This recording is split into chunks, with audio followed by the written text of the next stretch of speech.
What's up, Pirates? Ray Talks here with Awaken TCG, and today we have an OP06 reaction video. We're going to be reacting to Perona versus Katakuri. Great match, and I mean, honestly, the biggest reason I want to start doing some more reactions on Perona specifically is because I'm going to be playing this in OP06. And there's a couple other reasons I'm going to go ahead and get into them now, but I haven't reacted to OP06 in a while, so let's get into the video. Two, because it's Perona, and I think I'm seriously considering playing Perona in OP06. So that's for second. And thirdly, it's against a Katakuri, and yellow is still very prominent in OP06, whether that be Katakuri or Nell. So I kind of want to see how this match goes, and we're definitely going to 2x speed this because I think this is a longer match. So without further ado, let's go ahead and get right into it. So as you can see, the Perona goes ahead and plays a Perona on 1 Dawn. The Katakuri follows up with his own searcher, going putting for 1. So very standard here. Obviously, the Perona turn 1 is okay.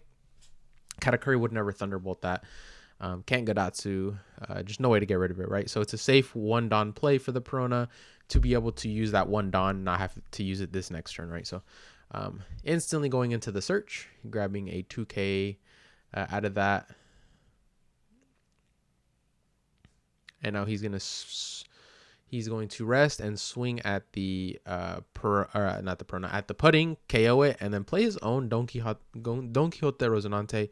And the reason he did that is because if the Katakuri swings at the baby 5, he can trash, or he can just block it, right? He can just block. I forgot.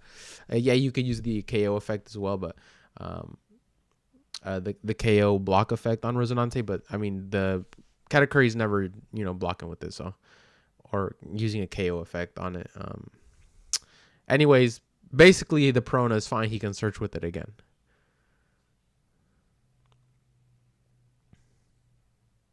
And then I think the Katakuri player is debating where he wants to swing. He checked his life, but I think you had to swing at the Perona here and force the block. Oh, he goes for life. Okay, I think that's interesting. That just means that both of his units are safe. Not getting rid of the blocker this turn is kind of, or the searcher this turn is kind of a misplay in my opinion. I think you would really want to. So instantly resting the Pero. Yeah, this Perona gives so much value. So resting the Pero for free. Now has the ability to still search. He's swinging 5 at the Pero. He's going to block out for 1K. So he's like, that's fine. I'm going to go and play Sabo. Nothing's going to be able to get KO'd. You can't Gadatsu me. You can't Thunderbolt me. You can't do nothing. And he's not even going to search. He doesn't even need to. I mean, the Perona's not dying this turn anymore. And so he established a nice body. Got rid of one of the Katakuri's cards in his hand. While the Perona has 7 cards, the Katakuri is sitting at... Oh, he has to trash too. So 6 cards. The Perona at 6 cards. The Katakuri at 5 going to 6. But like, if you look at the difference in board state, it's clear that the Perona has the upper hand as far as board state goes. And nothing can be destroyed this turn, which is huge. So that means no Gadatsu. So he's going 6K at lead. He's going to go ahead and give him that Virgo that he had previously searched for with the Perona. And now he's going 7 at lead. That's an easy take. So it looks like it is a... Oh, he was showing it to him. Okay, show him the life, put it to the bottom. I think he saw it was a Sabo. It does not want to give him that Sabo. And draws a Kuzan instead out of life. And then we just, place 4/6 body. That's going to heal me a life. Pretty standard here from both players so far. I think the Perona slightly has the better start though. So he's going 5 at the Pero. He's going to go ahead and give it to him. That's a great card to grab. That is a great card to grab because he's going to 8 or 9 Dawn next turn. So he's in a Perona, or he's in a baby 5 search. So let's go ahead and see what he gets. Grabs another blocker. Yeah, those blockers are really good into yellow because, Thunderbolt, you can prevent a KO. Gadatsu, you can prevent a KO. Just so many options in yellow. Ooh, and he grabs Onami, which is a Thunderbolt. Say goodbye to your Sabo. Unfortunate. Very unfortunate. Plays a Kuzan for 4. Draws a card. Still has 2 Dawn open. And he's going to play a brand new Surge. Okay. So, okay, grabs a 2K. Trashes a Dofi.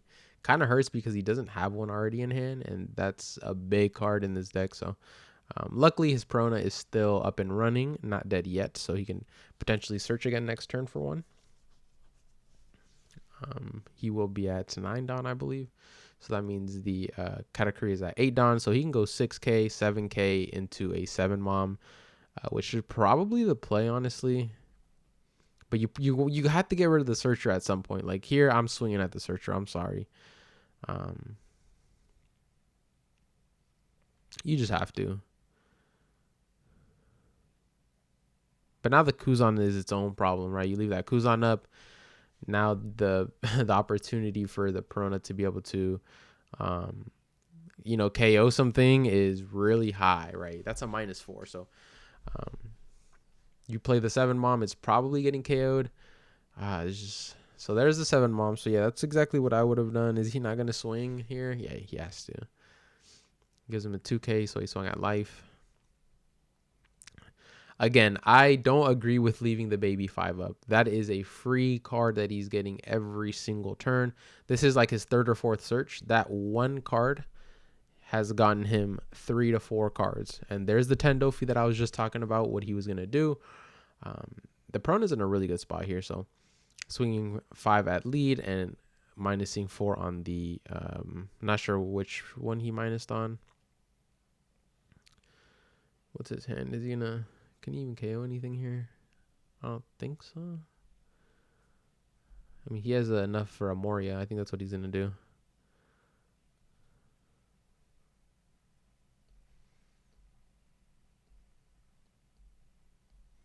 Okay.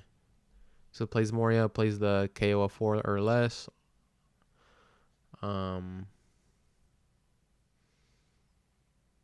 He's debating on what he wants to trash. He's probably gonna play the blocker. Yeah. So. Okay. So that is a massive turn. -4 with the Kuzan. Plays the 4/6 vanilla or the 4/6 body that KOs a 4 or less on play and on KO, and so instantly got rid of that. Now look at the board state. It's gonna be hard for this Katakuri to come back from this. He's probably just gonna 10 Mom.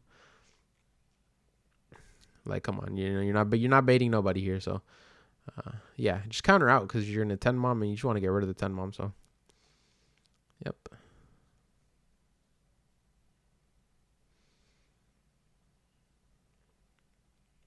Now the Perona is not in the worst spot. Their board state is just insane. Going 5, minusing the. I'm not sure if you minus the 10 Mom there. So he's going 5 at life, going 6 at life. Not wanting to give him a free heal, so he's not swinging at the character. Swings 6 at lead. Katakuri is deciding on whether or not he wants to block. Okay, so he ends up giving him, was that a 2K? I think that might have been a 2K. He's going another 5 at life. Now he only has 1 card worth of counter in his hand, which is the pudding, but he wants to keep it to search. So yeah, really rough turn for him.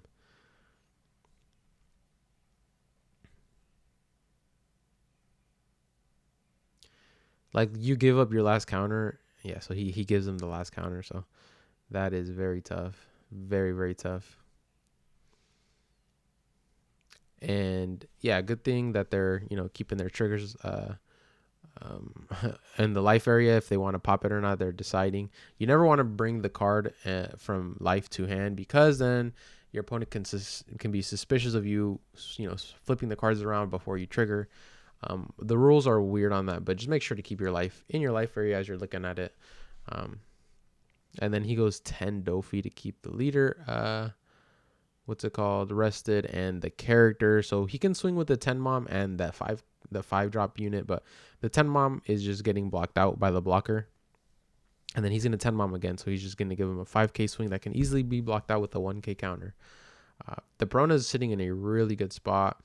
The thing with Katakuri is like the 10 moms aren't too scary. If you can Moria, drop a blocker, like, just it's like a Rebecca on steroids, right? So the 10 moms aren't as scary. Gets rid of the life, gets another life. And so you're probably thinking in your head like, oh, the Katakuri just wins now, right? But it's not that simple. I feel like the Perona is still not in the worst spot, so he's debating whether he wants to swing 5K at one of his units, but he knows like he's just gonna block out, gives him another target for him to swing at. So yeah, he ends up swinging, which I think is not the right situation. I think you just leave it up to have a unit next turn to swing with. He has another 10 cost in his hand, which is pretty good. Pretty good. Looking at his trash. 4 cards in hand. He has no counter. The Katakuri. What does the Perona do here? So definitely a couple of options. You can start clearing the board. You can start pressuring life. He's doing some math in his head. I'm not sure what he's trying to do here. Okay, I think he's just going for game. Yeah, he's just going for game, I think.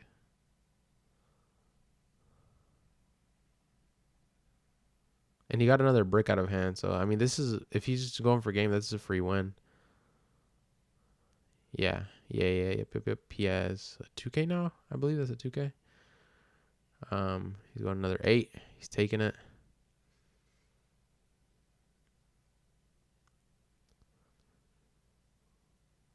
Yeah, takes it. He goes 10K and then 11 for game, and he's bricked out. Wow.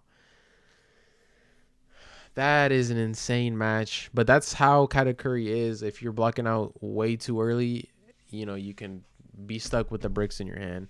Unlucky. If he would have got a couple more counter out of his life, it would have been a little bit better. The Perona definitely was in a sticky position. No blockers on board. Could have 10 cost, but the Katakuri had just placed the 10 mom. I don't think he was going to be able to rest it with like swing Kuzan -4 Perona ability. But yeah, no, the Perona actually ended up taking that, and the Katakuri double 10 mom. Not sure. Yeah, I don't.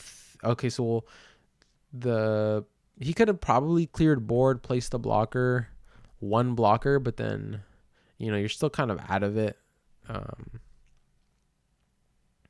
Still kind of rough, right? So yeah, he just went for game. He thought that was a better play, and it worked out for him. So, but yeah, Perona is very, very spicy. I'm enjoying all the matches that I've watched, so I'm glad I definitely reviewed this. I think the Katakuri could have played it a bit better.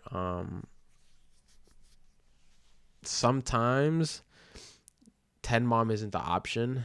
Like, yeah, you want a 10 mom, you want to heal life, but it's like, I think sometimes it's better to attach one to your leader, attach one to you're attached 2 to your unit, swing 7, swing 9, just to get a lot of the cards out of your opponent's hand when you're pressuring board, especially when you're Katakuri and you have 4 or 5 life.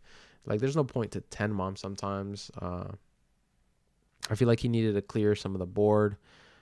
He was just trying to go for game, but I mean, Perona has black as a color, and you can run, Moria, and that spells trouble. That card's just way too good.